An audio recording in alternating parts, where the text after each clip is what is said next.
समन्ता चक्रवालेषु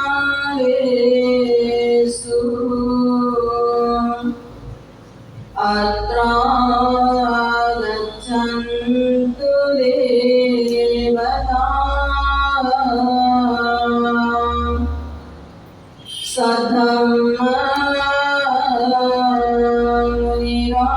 सद्धम्ममुनिराजस्य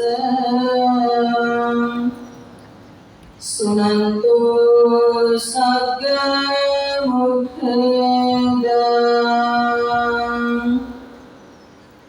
धम्मश्रवणकालो अयं वदन्तः धम्मश्रवणकालो अयं वदन्तः धम्मश्रवणकालो अयं वदन्तः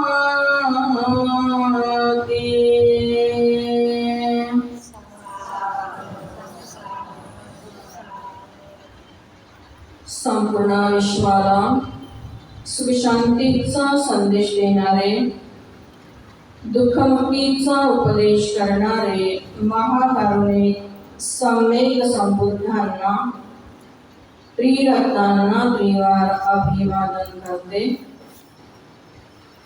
परमपूज्य बोधिसत्व डॉक्टर बाबासाहेब आंबेडकरांसारख्या संपूर्ण महामानवांच्या विचारांना त्रिवार अभिवादन करते. श्रद्धा बुद्धी संपन्न शील संपन्न आपण जमलेले सर्व उपासक उपासिका बाल बालिका आपल्या सर्वांच्या प्रती मंगल कामना करते, आशीर्वाद करते.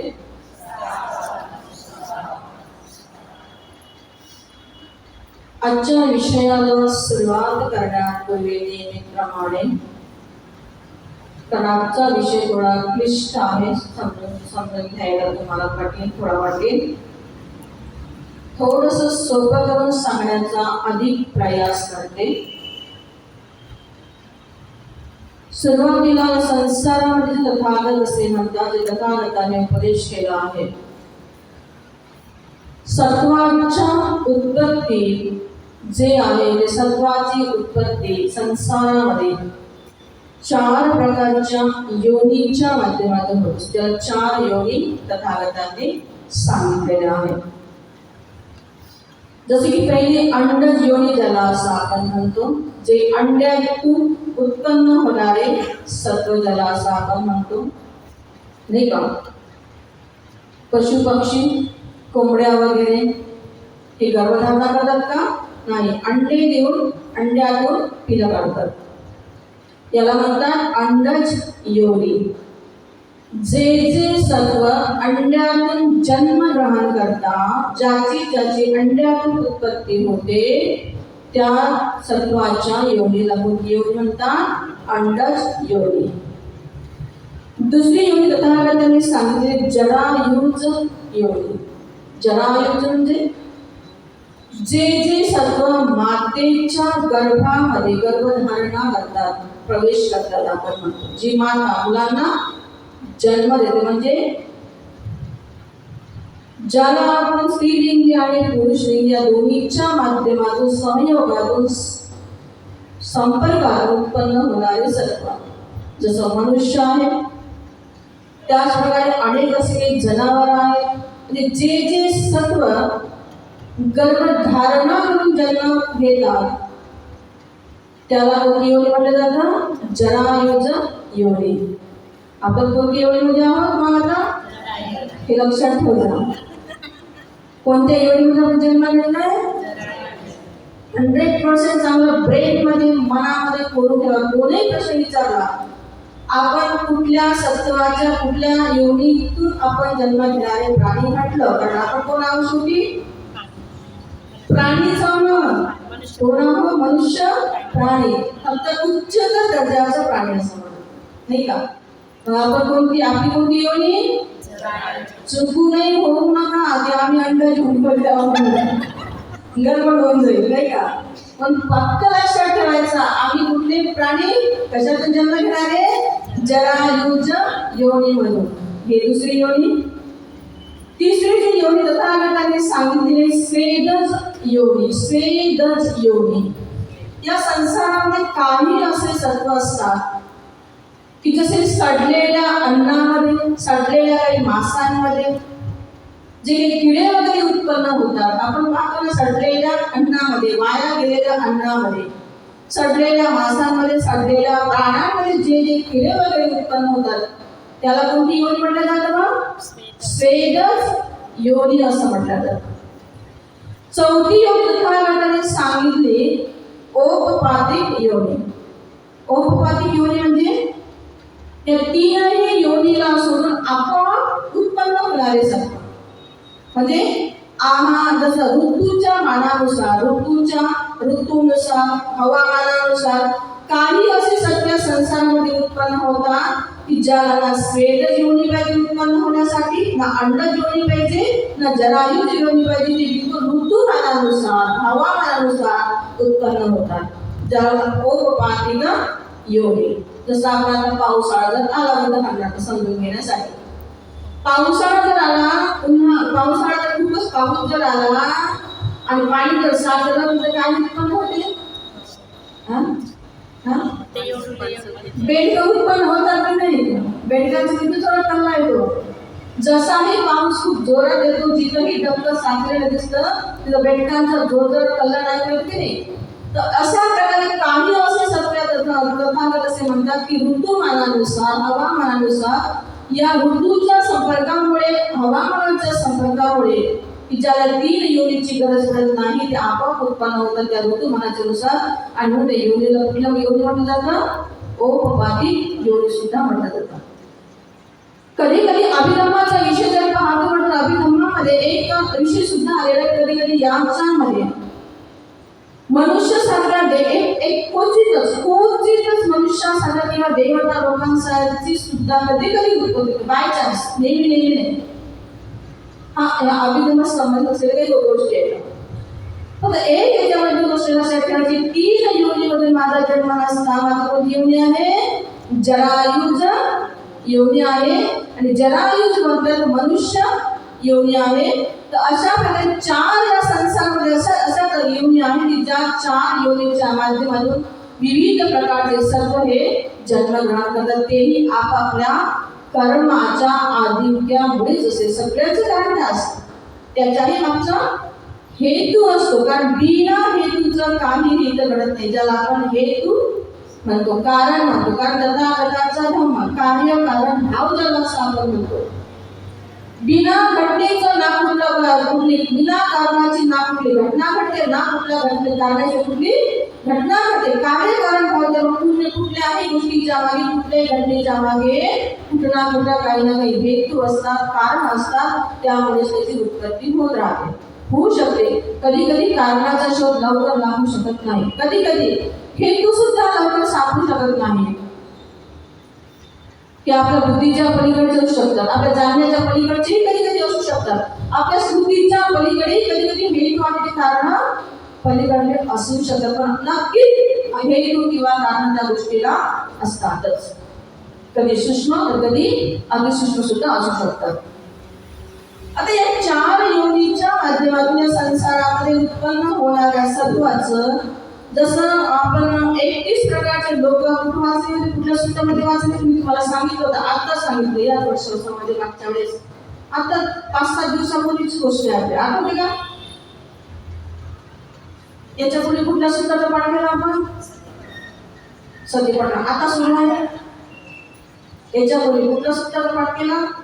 आषाढी पौर्णिमेपासून. भगवान त्या लोकांचं कसंच व्हावं. 5-7 दिवसाच्या पूर्वीची गोष्ट आहे, समजून गेले लोकांना. आषाढी पौर्णिमेपासून आपण काही दिवस सूत्र वाचलं, ते होतं धम्मचक्का. आता लक्षात आलं. थोडा धक्का दिला तेव्हा कुठेतरी डीम लाईट लागते, नाही का? तेव्हा कुठेतरी आठवण येते. लक्षात घ्या, 5-6 दिवसापूर्वी शब्द नाही मला एका वर्षाने कुठला विचार नाही येत ना. आणि म्हणून स्मृती ठेवत जा. असो, तर या चार योनीच्या माध्यमातून उत्पन्न होणारे हे जे काही सत्व जी माया संसारामध्ये याचं डिवायडेशन 31 प्रकारच्या लोकांमध्ये तथागताने सांगितले. थोडक्यामध्ये सारांश रूपाने सांगते. म्हणजे हा जो विषय आपला विविध प्रश्नाचा सुरू होणार आहे हे याच्याशी थोडा निगडीत आहे, नाही का? आणि हे मी सांगते माझ्या जवळचं काही सांगत नाही, हे पण लक्षात ठेवा. ते 3 प्रकारचे डिव्हिडेशन जे 31 प्रकारचे लोक धम्मचक्र सूक्तामध्ये आहे, तर त्याच्यामध्ये जाईल पहिले ते 3 भागात त्याचे डिव्हिडेशन. किती? 3 भागात. तर 3 भागामध्ये पहिले जे लोक येतात याला कुठले लोक म्हणतात? काम लोक. कुठले? काम लोक. आणि काम लोक किती प्रकारचे आहेत? 11 प्रकारचे लोक आहेत. किती? 11 प्रकारचे लोक. काम लोकांचं हे जे अस्तित्व आहे, काम लोकांचा हा जो समूह आहे, किती प्रकारच्या लोकांचा आहे? 11 प्रकारच्या समूहाचा 11 प्रकारच्या लोकांचा समूह आहे. या काम लोकांमध्ये सुद्धा या काम लोकांमध्ये 11 प्रकारचे लोक याच्यामध्ये सुद्धा चांगल्या प्रकारे भाग तथागताने सांगितले. काम लोकांचे 2 भाग पडतात. एक काम दुर्गती आणि एक काम सुगती. एक आहे काम दुर्गती, दुसरा आहे काम सुगती. काम लोकांचे जे 2 प्रकार याच्यामध्ये पडतात, एक पडते काम दुर्गती, दुसरा काम सुगती. मग काम दुर्गतीमध्ये काय आहे? काम दुर्गती ज्याला आपण अपाय म्हणून हा शब्द ऐकला असेल. अपायमध्ये ज्याला हीन दर्जामध्ये जन्म ज्याला आपण म्हणतो. हीन म्हणजे काय? की ज्याला कुठल्याही प्रकारचं बिलकुल सुख नावाची गोष्टच नाही सापडतो, नाही का? ज्याला निर योनी म्हटलं जातं, असुर योनी म्हटलं जातं, किंवा प्रेत योनी म्हटलं, तिरच्छाद ज्याला म्हटलं जातं आपण, नाही का? हे 4 प्रकारचे याच्यामध्ये योनी ज्या आहेत आधी सांगितले 4 योनी वेगळे, हे सांसारिक सर्वांच्या मध्ये. पण या काम दुर्गतीमधून 4 योनी उत्पन्न होतात. 4 योनीच्या माध्यमातून असुर योनी, प्रेत योनी, तिरच्छाद योनी आणि 34 सांगते निर योनी, ज्याला आपण आपल्या भाषेमध्ये निर. आता नर म्हणलं तर आपल्या डोक्याला नाही पडत, नाही बुद्धीला पडत. विशेषतः आता नवीन बाबासाहेबांचा अभ्यास करणारे लोक आहेत, सखोल अभ्यास असल्यामुळे बऱ्याच गोष्टी विश्वास नाही ठेवू शकतो. विश्वास ठेवा अथवा नका, ही गोष्ट महत्त्वाची आहे. म्हणजे सत्य आहे, बऱ्याच गोष्टी अशा आहेत की त्या आपल्याला जाणण्याच्या पहिले. जसं आपण बुद्धाने त्यांच्या मनात असे काही उदाहरण आपण पाहतो की ज्याचं आपल्याला विश्लेषण करता येते, समजत नाही. आता पात्र हे विरुद्ध दिशेला वाहत पात्र काय आपण करून घ्यायचं. आपल्याच मनाला सांगतो आपण की तथागताचा धर्म विरुद्ध दिशेला आहे, म्हणून हे पात्र विरुद्ध दिशेला. पात्राचा आणि धर्माचा काय संबंध आहे मला सांग. नाही, पात्राचा रूपक नाही म्हणू शकत त्याला. रूपक कशासाठी बाबासाहेब? पात्राचा आणि धर्माचा संबंधच काही नाही. तुम्ही बघा, आता एक कुंफू नावाची विद्या आहे, बुद्धिस्ट मधून निघालेली. तुम्हाला माहित आहे का कुंफू? कुंफू 5-5, 6-6 हात उड्या मारून ते करतात ना. पाहिली का तुम्ही कुंफू नावाची विद्या? ऐकली का? ते शॉलिंग वगैरे आहे, चायनीज वगैरे आहे ना, ते तुम्ही ऐकले बघा. आता सध्या वर्तमान काळामध्ये उदाहरण बघा, कुंफू सारखे, शॉलिंग सारखे हे जे आता विद्येमध्ये पारंगत असणारे जे विद्यार्थी असतात ते 5-5, 6-6 उड्या म्हणू शकतात. पुढे म्हणू शकतात की नाही सध्याच्या काळामध्ये. आणि बरं मला सांगा कशामुळे शक्य झालं? प्रॅक्टिस तर ठीक आहे, पण इथं पहिला मेन काय आहे मला सांगा. इथं मनाची ताकद सांगण्यापर्यंत पहिला मनाला हल्लं केलं ना, मनाला ती घडवून मनाला तयार झाली म्हणून ते करू शकले ना. प्रॅक्टिस कशी करणार बिना मनाची? बरोबर आहे की नाही? केवळ शरीराला बनवून आले का? शरीराच्या आधार उंचवली ह्याच्याकडे नाही. पहिल्यांदा कोणतीही जर गोष्ट जर असेल तर पहिल्यांदा मनाला हलकं करावं लागतं, मनाला त्यामध्ये तरबेज करावं लागतं, तेव्हा मग शरीर आपलं काम करते. कारण मनाच्या शिवाय आपला हात तरी हलतो का? बोट तरी हलते का? पाय तरी हलते का? चालतो का? पाहू शकतो का? ज्या ठिकाणी मनाला जर आधी सुटल्या तरी आपण कुठली गोष्ट करू शकतो का? जर सध्याच्या वातावरणामध्ये वर्तमान काळामध्ये सध्याच्या पिढीमध्ये 5-5, 6-6 उड्या मारणारे विद्यार्थी आपण पाहू शकतो. असं आपण म्हणू शकत नाही की तथागतांच्या मध्ये तथागतांच्या काही शिकवणी त्या माध्यमातून ह्या ज्या गोष्टी ते असतील किंवा शकता कशा करू शकतो. आपण तर पोचलेलंच नाहीये ना, आपण गरमेल आहोत ना, आपण आता मन रिक्त आहे ना, आपण त्या मनाला घडवलेलं आहे. जर मनाला तेवढं घडवलंच नाही तिथपर्यंत गेलो सुद्धा आपण त्याच्यावर भाकी सुद्धा करू शकत नाही, हे नसेलच बाबा. कारण आपण काही अनुभव आहे, आपला स्वतःचा अनुभव नाही आहे, आपल्या बुद्धीला पडत नाही आहे, म्हणजे ते बुद्धवचन खोट आहे असंही म्हणू शकत नाही. म्हणू शकतो का? कारण ज्याला तथागत बुद्धत्व प्राप्त करण्याला बुद्धिविधी ज्ञानही असते. तर अशा बुद्धिविधीच्या आधारे तथागत आहे कुठल्याही प्रकारची बुद्धिविधी ते साध्य करू शकतात. आणि त्याच्यामुळे आपण आपल्याला ते अंधश्रद्धेच्या गोष्टी वाटतात, पण त्याच्यामध्ये पूर्ण हे त्याच्या मागचं मन हे कारण असतं. कारण मनाला पूर्णपणे त्यामध्ये प्रवेश असतं, मन बिलकुल त्या पद्धतीनं घडलेलं असतं. म्हणजे मनाच्या आधारावर तथागत कुठपर्यंतही जाणू शकतात. आपण त्याला सुद्धा पाहतात 6 दिवसाच्या पूर्वीचं कोणतं सुद्धा घेतलं हेच तर आपल्याला आठवत नाहीये, आहे का? 6 दिवसाच्या पूर्वी आपण कोणत्या सुद्धा पाठला हे तर आपल्याला आठवत नसेल तर कुठली रीती कुठली स्थिती काय म्हणून काय कुठल्या गोष्टी, आहे का? हे तुमचं म्हणजे चुका नाही काढत म्हणजे असं म्हणू नका. जग एक उदाहरण देतं की आपल्या मनाचा विकास नाही झाला तेव्हा ह्या गोष्टी आपल्याला क्लिष्ट वाटतात. आपल्या मनाचं प्रशिक्षण कसं नाही झालं, आपल्या ज्या गोष्टी नाही घडल्या, आपण नाही जाणल्या नाही समजल्या, तर आपण त्या गोष्टीमध्ये काय पाहतो, क्लिष्टता पाहतो. समजत नाही तो विषय म्हणून ते नाही बाबा ते नाहीच आहे असं आपण गृहीत धरतो. याला म्हणतात एक प्रकारची मिथ्या दृष्टी, की जी गोष्ट मला माहित नाही म्हणजे मग कोणालाच माहित नाही, जेवण तुम्ही तेच करा. अशा प्रकारे ही जर योनी सांगितलेली आहे दुर्गतीच्या, असुर योनी, प्रेत योनी, तिरछान योनी, निर योनी, ह्या 4 प्रकारच्या योनी 11 प्रकारच्या लोकांमध्ये येणाऱ्या आहेत. आणि त्याच्यानंतर जे आहे काम सुगती म्हणजे इंद्रिय सुखाची भूमी ज्याला असं म्हटलं जातं. इंद्रिय सुखाची भूमी आपण कशामध्ये म्हणतो मग? आपण काम सुगतीमध्ये म्हणतो. मनुष्य प्राणी कोणत्यामध्ये म्हणतो? आपण काम सुगतीमध्ये म्हणतो का? इंद्रिय सुखाची भूमी बरोबर. आता तुम्ही थोडंसं रिलॅक्स आहे, तुमचं शरीर आणि मन तुम्हाला रिफ्रेश वाटतं की नाही सांगा, प्रसन्न वाटते की नाही? म्हणजे ज्या आणि इंद्रिय सुखाच्या याच्यामध्ये अनेक गोष्टी अशा इंद्रिय सुखाचा आपण चांगल्या प्रकारे अनुभव घेतो. म्हणजे याच्यामध्ये ज्या आहे की 4 ज्या गोष्टी आहेत, 4 गोष्टी ज्या 4 योनी अपाय त्याला म्हणलं जाते. 4 योनी म्हणजे 4 प्रकारचे लोक हे अतिशय दुःखात किंमत पडणारे लोक आहेत की त्याच्यामधून केव्हा निघतील याचा कालावधी आपल्याला सांगता येत नाही. ज्याला आपण सांगू शकत नाही की कुठपर्यंत राहते, त्याच्यामध्ये तुम्ही कितपर्यंत याची कुठले श्वास देऊ शकत नाही.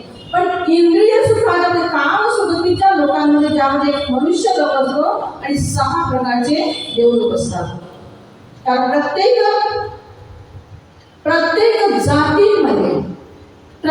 जातीमध्ये पुन्हा काहीतरी उपजाती सुद्धा असतात की नाही?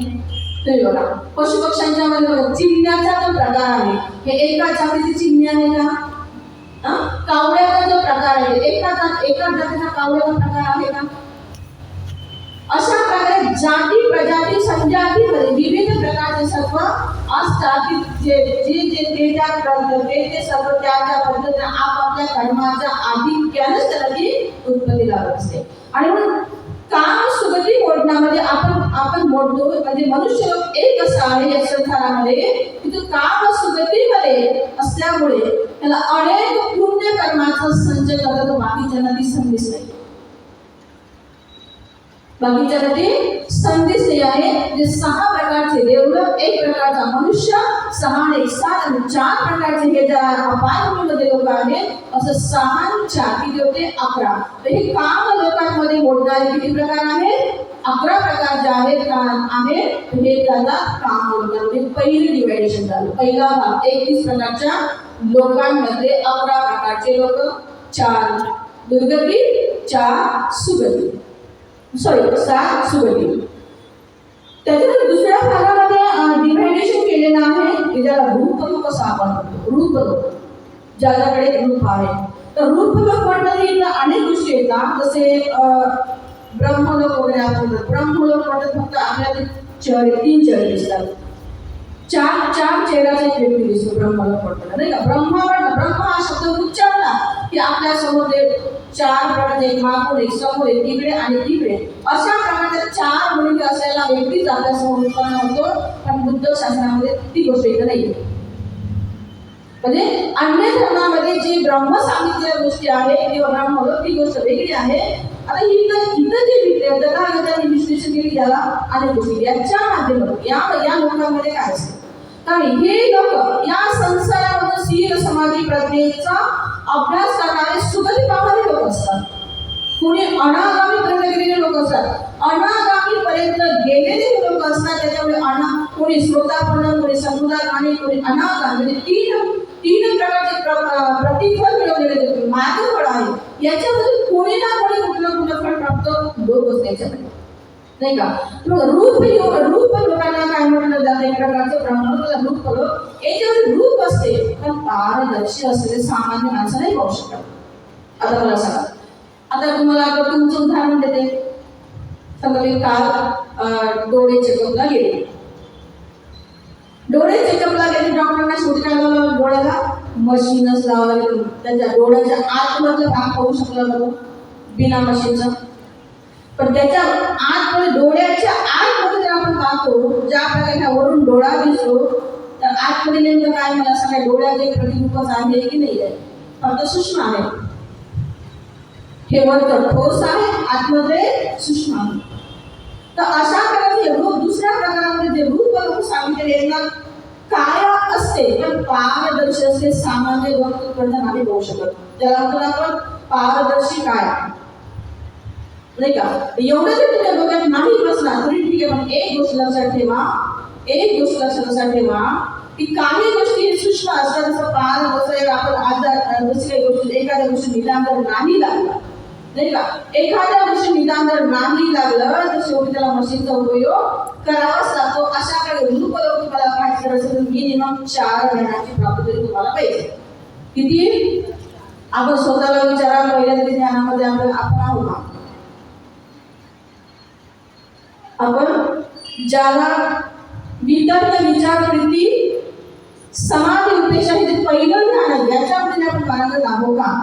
तर पहिल्या ध्यानाच्या मध्ये पारंगत नसतो, 4 ध्यानापर्यंत नाही बोला लोक सृष्टी कशी समजणार, कशी जाणणार, समजू शकू का? नाही समजू शकत. आणि म्हणून हे दुसऱ्या प्रकारचं तथागतांनी सांगितलेलं डिवायडेशन आहे.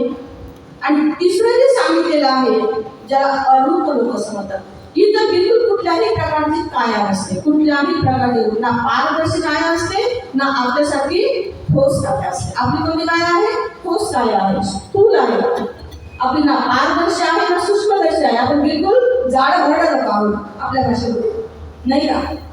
कोणी 60 किलो, कोणी 50 किलो, सरळ सांगू शकतो. आपण स्थूल काया धारण करणारे लोक, ठोस काया धारण करणारे लोक आपण. रूप जे आहे रूपापैकी तोच प्रकार.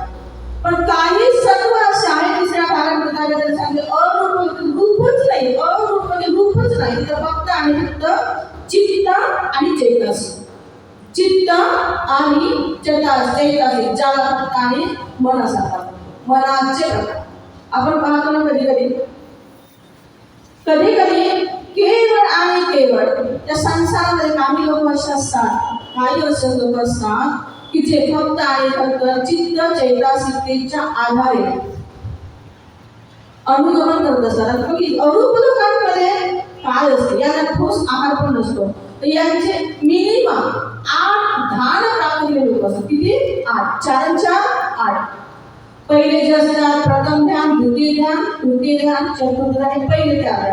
आणि जे आहे 5वे ध्यान आहे त्याला आकाश संचालन म्हटलं जातं, दुसरा विज्ञान संचालन म्हटलं जातं, तिसरं आहे आकिंचन्यालन म्हटलं जातं, आणि 4थं ध्यान देव संज्ञा ना संज्ञा केंद्र म्हटलं जातं.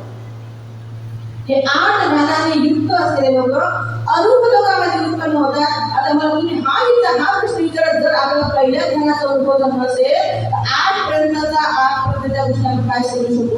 आणि मग 8 पर्यंतच्या गोष्टी जेव्हा धर्मामध्ये येतात, उदाहरण येतात, मग आपण एकच काय शक्यच नाही, एकच काय शक्यच नाही. हे तर माझ्या बुद्धीला बिलकुल पटतच नाही. का धर्म कसा आहे? सायंटिफिक आहे.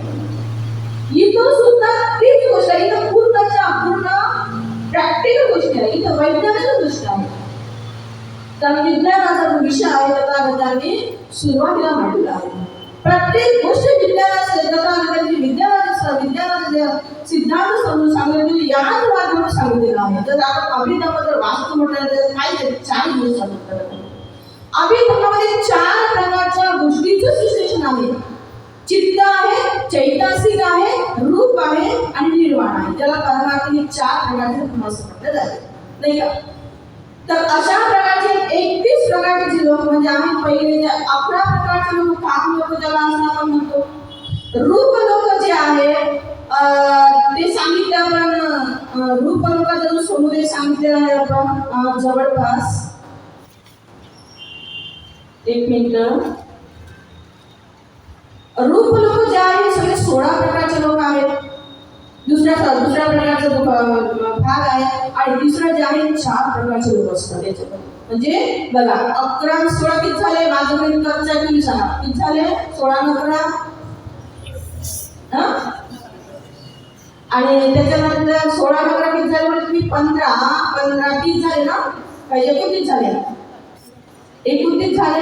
मला सांगा ना, माझं गणित करता आहे. 16 न 11 किती झाले. Okay, very good. 27 झाले.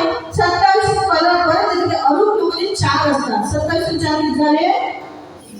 हे 31 प्रकारचं जे लोक असं म्हटलं ते धम्मचक्र सूत्रामध्ये सांगितलेलं जेव्हा तथागताला बुद्धत्व प्राप्त केलं त्यावेळेस 31 प्रकारच्या लोकांनी बुद्धत्वावर साधुवाद दिला असं त्या सूत्रामध्ये आहे. म्हणजे सगळ्या ब्रह्मांडाने सगळ्या सृष्टीत जेवढ्या प्रकारचे सर्व लोक आहेत त्या सगळ्या प्रकारच्या सर्वांनी ज्या बुद्धत्व प्राप्त झालं त्यावेळेस साधुवाद दिला. अशा प्रकारचा रेफरन्स आपल्याला बुद्ध साहित्यामध्ये मिळतो. म्हणजे 31 प्रकारच्या लोकांचा थोडक्यामध्ये तुम्हाला सारांश तुम्हाला पडलं तरीही नाही पडलं याच्यामध्ये पाच तुम्ही सांगण्याचा माझा अनुदेश होता. कारण या ग्रंथामध्ये अशा काही गोष्टी आहेत ते कसं शक्य आहे म्हटलं पहिल्यांदा कोगड करून देते नाही का. म्हणून काही ह्या गोष्टी तुम्हाला नाही पडल्या ग्रंथामध्ये एक गोष्ट नक्की घ्या की तुमच्या बुद्धीच्या स्तरावर जरी तुम्हाला बुद्धशास्त्राच्या माध्यमातून तुमच्या अंतर्गत तुम्हाला चित्ताची परिशुद्धता करण्यासाठी जरी तुम्हाला एक आधार मिळाला ग्रंथाच्या माध्यमातून, जरी प्रेरणा मिळाली तरी सुद्धा या 3 महिन्याच्या वर्षावासामध्ये मला असं वाटतं पुरेसं आहे की नाही आहे, नाही का. एक नवीन तुम्हाला माहिती पण होईल आणि बुद्धशास्त्राने गुरु शिष्यांच्या माध्यमातून कशा प्रकारे प्रसारित होतं याचा सुद्धा तुम्हाला प्रत्यक्ष अभ्यास सुद्धा होईल. अशा प्रकारच्या आपल्याला अनेक गोष्टी शिकल्या जाईल. तर आपल्याला विषयाच्या जाग्यावर विषयाला आपण उद्या सुरुवात करू कारण आपला पालीचा वेळ. ओके, आणखी एक सूचना आहे. आज थोडा मला एक स्टडी टेबल दान मिळाला. थोडं मला अभ्यासासाठी पाहिजे होता तर रामटेके परिवाराने तो अभ्यासाचा स्टडी टेबल दान दिला आणि ती मला गरजेची वस्तू आहे. म्हणून वर्षात समजा मी ती घेऊन जाणार. तुम्ही असं म्हणू नका की पहिले व्यवस्था केली सगळी आमच्या घराला टेबल आम्ही घेऊन गेलो. तर मी पहिल्यांदा तुला आजच सांगून देते, गेल्यानंतर चर्चा व्हायला सुरू कारण माझं व्यक्तिगत दान आहे आणि कामाची वस्तू आहे म्हणून घेऊन जात आहे तुम्ही स्टोर असतात. ओके, मग आता तिकडे बघा ते जे बोर्डावर लिहिलेलं आहे ते लिहून घ्या. तोपर्यंत 2 मिनिटांमध्ये ते पालीच्या वर्गाला पण सुरुवात करेल. इथे थांबते. काही बंद करा.